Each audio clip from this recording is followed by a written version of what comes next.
it's a lot easier to film with that nice blue background. Otherwise, if you're down in deeper, or black.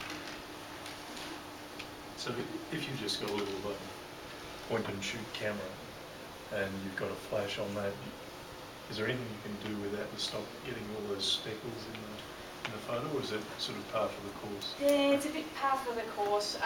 If you're nice and shallow, if you're in that first 10 metres, I'd turn the flash off, to be honest, because then you won't get that bounce back of all the rubbish in the water, and should have enough light that you'll get some decent photos with it. Even carrying a little torch with you, if you're taking a photo of something really little, you only need that beam of the torchlight to focus on it. And I'm sure most of you guys have dive with a torch when you're hunting around and things. You can always just strap a torch to it. And that'll make a big difference to your little subjects. And it makes it easier to spot. You mentioned earlier those cameras with the rotating lenses. How much are they starting at price-wise? Ballpark. They are, I think, twin lens kit. The Sony NEX5 is around that $8.99 these days. That will give you a wide-angle lens, so you can get your sharp Is that photos. just for underwater or both? That's just the camera. Okay. The camera and the lenses, and then you're looking at for the housing that goes into around about $1,500.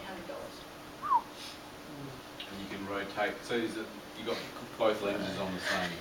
No, you take them off. Yeah. It's like an SLR, only a lot smaller.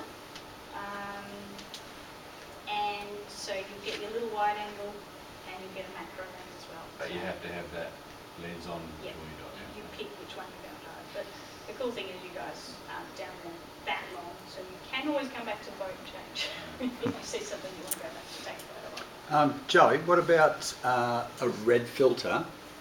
Right, any of you guys used a red filter on your camera? No. Yeah, because that'll make a That big difference. first 10 metres of water, that red filter will make a huge difference. Especially if you've got white balance on your camera, which we'll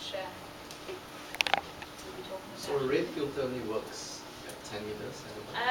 It'll work down to about 15, but not much more than that. But if you adjust your white balance constantly. Oh. That's kind of what I dive with, pretty much. Wow. It's Now you can see why ET. people are praying mantis. Wow. He hasn't got the camera in there, obviously, but That's like, so if you can imagine, can I feel the weight of it? I did Jellyfish Lake with no buoyancy on because we just went out there in shorts and t-shirt, and I was carrying this thing, and forgot to bring my snorkel as well. So,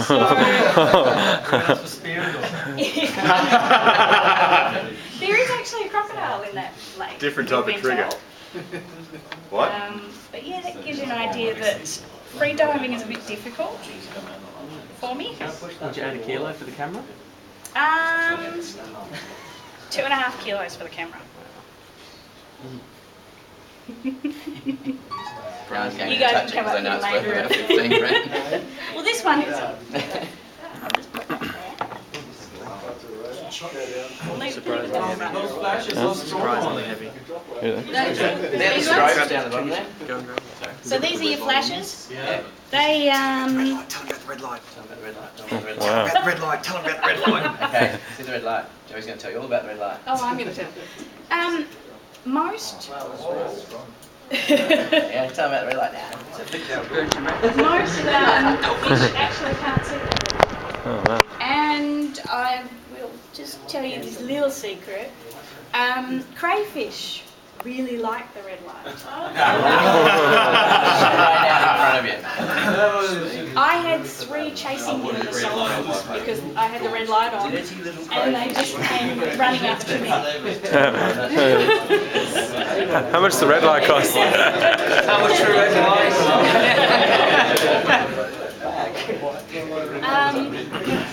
Okay, so I use that light as my focus light because cameras have trouble focusing if they don't have enough light.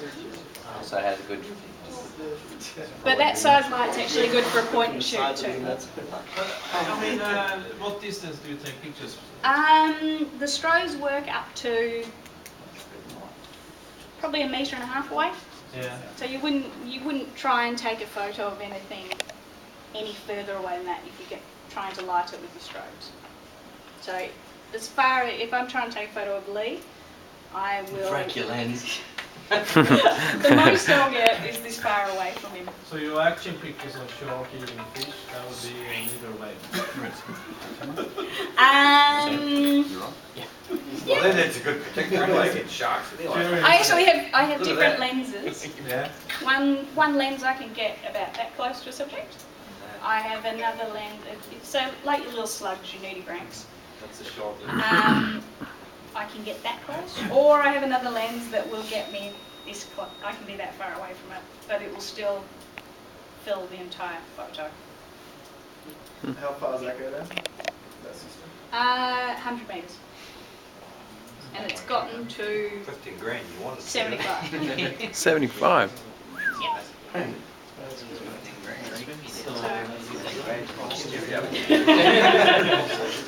Actually, I do have a little underwater MP3 player. Oh, wow. It doesn't work so good for free diving because as you come back up, the Air. little earbuds get sucked into your ears. Wow. But yeah, so that's it for me. Cool. One more question. If someone was new to the sport and they wanted to set themselves up, what's a cheap way to get into taking photos and work their way into them? A good way to get into it are some really good little cameras. You can start around at $500 mark. You can use a torch with those ones when you're doing close-up work. But yeah, you're looking at camera and housing for around about $500. What would you recommend as a Starting point, you've got the CNC GX5s. They're a really cool little system. The actual little camera is waterproof, so at least you don't have to worry if you flood the housing, or you can flip it around on the boat afterwards. You don't have to worry about it getting damaged. Waterproof is different to water resistant, right? No, it's actually waterproof 10 metres. You can take it down without housing. So with those ones, I've always been curious, could you take it down to 15 or 20 if you're free diving, just go down and go up quick, or? It's more than likely it'll flood. Oh, And they okay. actually have a pressure sensor in them that says to the manufacturer exactly how deep it was when it flooded. They're on tours on that one. So if you take it in there and go, it flooded at 5 metres, they open the back and they go, no, you were deeper than that. The really cool thing about those point and shoot ones, with the actual housings, if you've got a housing that's rated to 30 metres and you've got it's an actual waterproof camera, and you want to go deeper than 30 metres with it, you can actually open the whole housing up, fill it with water, with the camera inside it, and seal it, and then go as deep as you want, because technically speaking, water can't compress any further than it is. And with it's inside the housing, there's nothing to worry about. So provided you've got no air spaces in there at all, you can go as deep as you want with it. Wow. Yeah, there you go. So that we saved like $30,000 there. Yeah, you just save yourself. Yeah. What about camera settings? Like, for example, like with mine, I just put it on the underwater settings that are already on there. Yeah. Do you think is it worth doing anything specifically manually? That you think that would make it better for us specifically, because we're not that interested in macro and that sort of thing. It's more like action and bit larger subjects. Is there anything? Manual is definitely a good way to go. Everything I shoot is in manual. Depending on what your camera will let you do.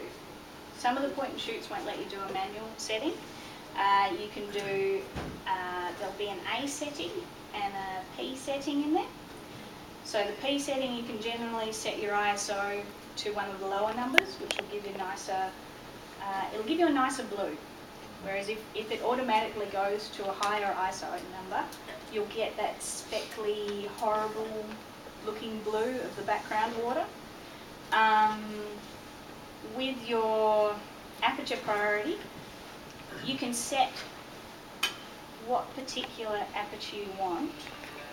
So say a low number will give you a blurry background, and a high number you'll see lots of things in focus, which is probably better for you guys because you'll get better photos that way of doing wide angle subjects. And that way your camera will actually set everything else within the camera to adjust for that particular aperture setting you wanted to have. So even the ISO, or you set them both separately? You can set them both separately. Your ISO will let you do. They're the two main things, yeah. And your shutter speed with you guys, I'd say don't go anything slower than 60 seconds. Sorry, not 60 seconds. 1/60th. It'll be all on your camera settings. Don't go anything slower than that because you'll get too much blur movement of the fish and the people that are diving and anything else that goes past. If you happen to be lucky enough to have a dolphin go past, I'd jack it up to 1/250th. Something that's really fast, you'll want it at 1/250th. Because otherwise you're just going to have this big blurry grey thing. I swear it was a dolphin. Nobody's going to believe it. But yeah. Or a great white in Jack's case. You can win a few competitions with it. Is there somewhere to go to read about that you'd recommend to beginners to get into photography? Yeah. We actually teach a course here, the Digital Underwater Photography course. I did it myself 4 years ago, and it taught me a lot as well. It teaches you how to use your camera specifically, or you can have a try of something else. You can try one of these things. You can carry it. I manage, come on. You can try something that's halfway in between a compact and this one. We have our own compacts to try if you haven't tried photography before. I teach the courses. Joseph teaches courses. We all teach courses around here, and it'll give you the basics to get into it, knowing exactly what your camera can do. And we do it on free dive. Cool. How long is that course? It's a 1 day. 1 day, and how much is that? Well, it's usually $250, but I know Lee will do special deals. Just for you guys, absolutely. Probably about 175.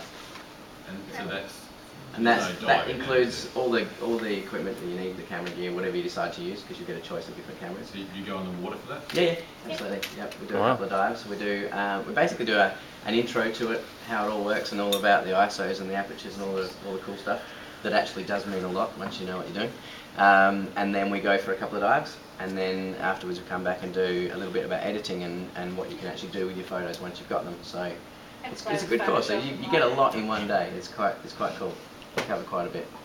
And if you decide you want to do something a little bit more advanced later on, you can do that as well. So if you have got your own camera and you want to go that extra step, you can do that as well for a one-on-one. I'm sure that there'll be a number of people that want to do that. So what's class numbers? Generally speaking, with the intro one, we run with a maximum of 8, but generally there's probably between 4 and 6. And then the one-on-ones, obviously, one-on-one you do that, and that's a really good way to do it. You do a one-on-one. It's all about you and your camera. So Jo, in most cases, wouldn't even take her camera. It'll all be about you and your camera. So she'll go through and tell you what it can do and show you the settings and what differences it actually makes. And then you go out and you do your dives and come back and have a look at the photos, see the differences that you've made, and compare it with some of your old photos that you've done beforehand, and see the results. And then hopefully you see a good positive result there, and then obviously then the editing part of it as well. So it is a good way to do it. And some of the editing, getting your head around Photoshop, if you try and pick up the program, is quite difficult to start off with. But when you're doing the same sort of things with your photos over and over and over, I'm actually just watching Joey do hers, and it's actually not that hard when you sort of watch what she does. She's pretty quick with it, but you'll learn it, and once you can do it, you're only doing certain things with it. You're changing lighting and you're changing contrasts and things, and yeah, once you get to the hang of it, it's everything. So you did teach a little bit of Photoshop as well, or? Yeah. Joe, is there much, say those images on the wall, is there much tweaking with them in terms of Photoshop, or is that pretty natural? A lot of those are pretty natural. Just looking at them. So would that turtle at the back be tweaked? That one, yes, that one's my one back there, and the blue was made a bit bluer. Yeah. It was a bit greeny. where we were, but other than that, I don't think I did anything really to it except cropped it that way. That was it. Great. If you can get a good photo to start off with, obviously it makes it a lot easier with your photoshopping. I've seen Jo some of her photos where she's actually gone to Photoshop them and made absolutely no difference to it at all, which means that you've pretty much got the perfect photo that